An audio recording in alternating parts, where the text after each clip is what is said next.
D'accord. Sauf que toute ma belle famille, elle était au courant. Et que du coup, la femme de mon beau-frère, c'est la seule qui n'était pas au courant. Bah, malheureusement, oui. Enfin, non, oui. Voilà. Ouais, Tout le monde lui a caché. Tout le monde l'a consolée quand elle venait se plaindre de son mari. Ouais. Et moi, je l'ai appris, mais je ne l'ai pas appris tout de suite. D'accord? Je ne l'ai pas appris tout de suite. Et en fait, moi, cette belle-sœur, je m'entends hyper bien avec elle. Je m'entends hyper bien avec elle. C'est la femme de mon beau-frère. Et moi, je me suis toujours dit, je rentre pas dedans. Je rentre pas dans leur histoire, c'est pas mon problème, etc. Sauf qu'au bout d'un moment, la nana, elle est venue chez moi et elle pleurait parce qu'elle se plaignait de son mari. Elle pleurait, elle a dormi chez moi, elle avait laissé ses gosses, elle était en dépression complète. Et j'ai pas pu me retenir et je l'ai dit. Je lui ai tout balancé. Mais ça va pas. Ouais, je sais.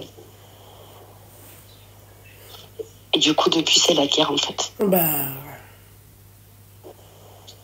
Pourquoi t'es partie lui dire comme ça, ma chérie? T'aurais pu lui dire d'une autre manière sans que...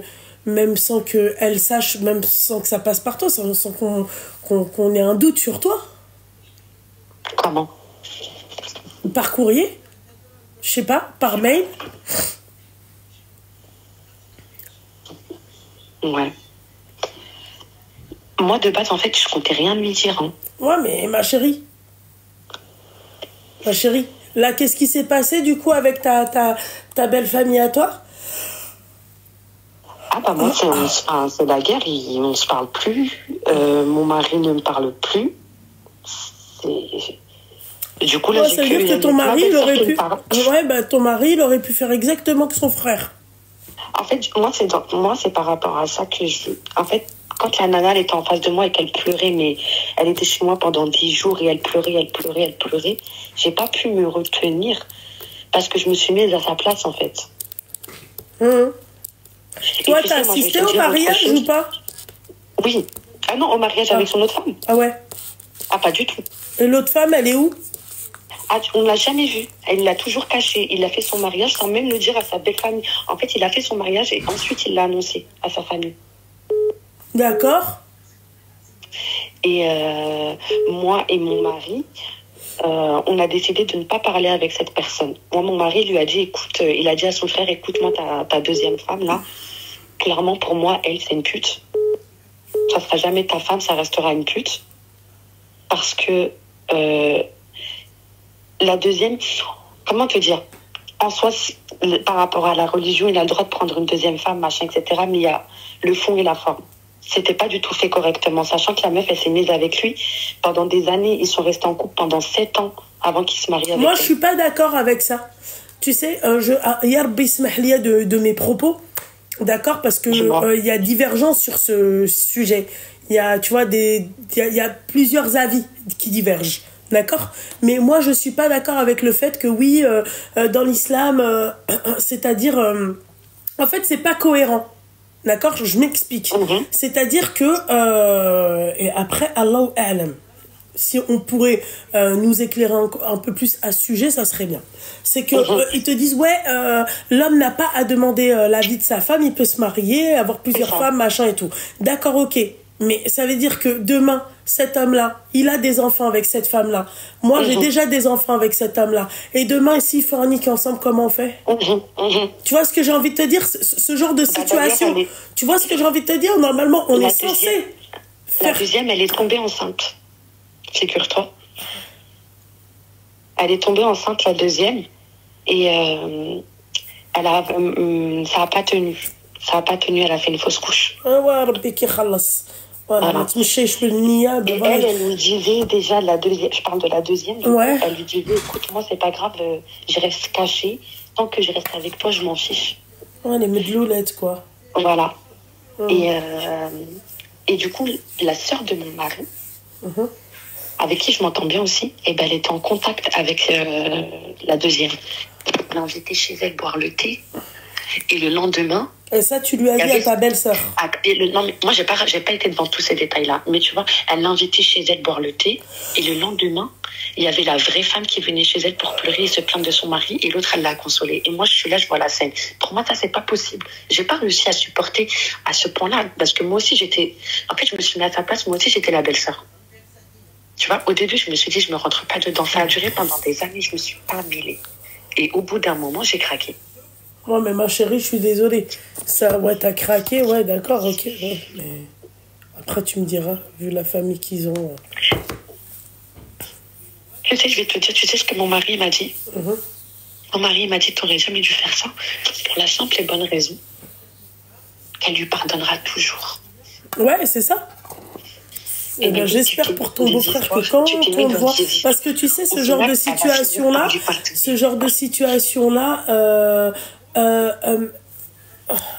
situation-là, généralement, les meufs qui s'accrochent à ce type de mec, c'est parce que le mec, elles le trouvent beau et que elles sont, c'est-à-dire, elles sont hypnotisées par le charisme du mec. Tu vois, c'est-à-dire, il a aucun talent sauf être beau.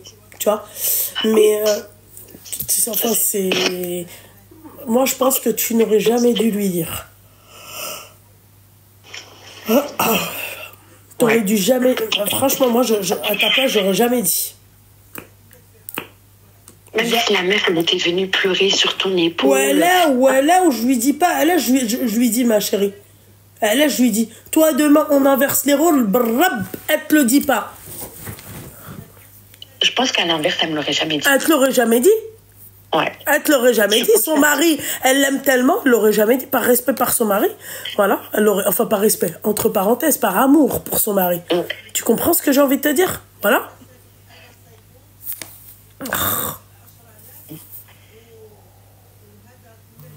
Voilà. Donc, tu vois ce que j'ai envie de te dire? Moi, mais... Oh!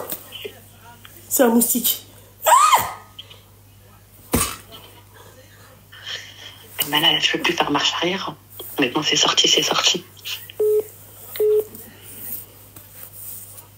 C'est sorti, c'est sorti. Ouais, bah tu peux plus faire marche arrière, ma chérie. Il fallait t'abstenir de parler. Tu me regardes depuis combien de temps, ma chérie? Ah, depuis un moment. Eh ben, ma chérie, l'astuce de la lettre anonyme, je l'explique depuis des années. En fait, j'aurais pu faire ça si c'était quelque chose de réfléchi, mais j'avais pas réfléchi à tout ça. C'est vraiment sorti, c'était sur le coup, en fait. Quand elle était chez moi en train de pleurer, c'est sorti comme ça, je lui ai tout balancé. Au moment où je l'ai dit, je l'ai regretté déjà. Ma chérie, t'aurais dû t'abstenir. Voilà, je te mens pas. T'aurais dû t'abstenir. Vraiment.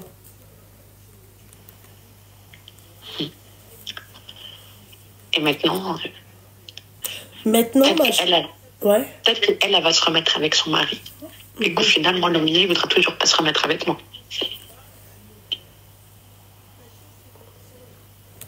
Là, ton mari, il est où? Il est chez sa mère. Ah.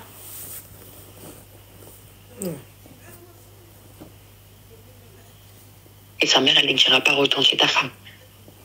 Ah bah certainement pas. Sa mère, elle va lui dire, marie-toi, ramène une deuxième femme. Voilà, c'est ça. Ma chérie, je sais pas comment te dire, ou comment te dire pour récupérer ton mari, mais voilà. Bon là, je sais pas les filles. Voilà. On peut apprendre dessus. Voilà, j'aurais dû me mêler de mes affaires et continuer comme je faisais depuis des années. Exactement. Tu la conselles et tu la prends dans tes bras. Et puis c'est tout, al-habiba diali. Tu vois ce que j'ai envie de te dire? Là, toi, tu as dépassé une limite qu'elle-même n'aurait jamais dépassée pour toi. Jamais. Toi, ça veut dire que toi, ça veut dire, entre parenthèses, t'aurais pu... Moi, je lui aurais dit. Mais anonymement.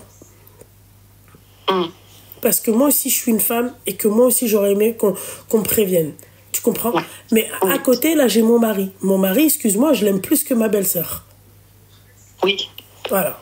Moi, la femme du frère de mon mari, voilà quoi. J'aime tout le monde, hein, ok? Mais voilà. C'est pas ma copine. Exactement.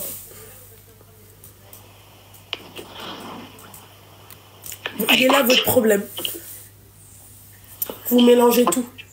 Votre belle famille, vous voulez la transformer en amie. Vos amis, on les transforme en famille. Tout se mélange. Plus personne ne garde un statut. Tu comprends? Voilà. Ton mari, tu l'as fait passer derrière ta belle-sœur. Oui. Tu vois ce que j'ai envie de te dire, ma chérie? C'est pas une bonne chose. Mais moi, de base, c'est pas mon mari qui me l'a dit. C'est la sœur de mon mari qui me l'a avoué. Oui, mais peu importe. Peu importe. Et ça, moi, j'en ai voulu à mon mari. Déjà. Bah oui, mais la preuve, tu l'as raconté. Comment t'as cautionné ça et t'as rien dit? Eh ben voilà, qu'est-ce que tu veux que je te dise? Et qu'est-ce que tu veux que je te dise, ma chérie? Il aurait fallu que tu t'abstiennes. Voilà, là, t'as perdu ton mari. Tu t'appelais avant. Ah bah, oui, et surtout que bon, bah depuis des années, je dis que vous pouvez faire des lettres anonymes, voilà quoi, ça coûte rien, c'est... Voilà. Tu vois ce que j'ai envie de te dire? Ouais. Ok? Oui. Et ben voilà, Habibti, force à toi. Merci. De rien, ma chérie. Allez, salam. Allez, salam, Habibti.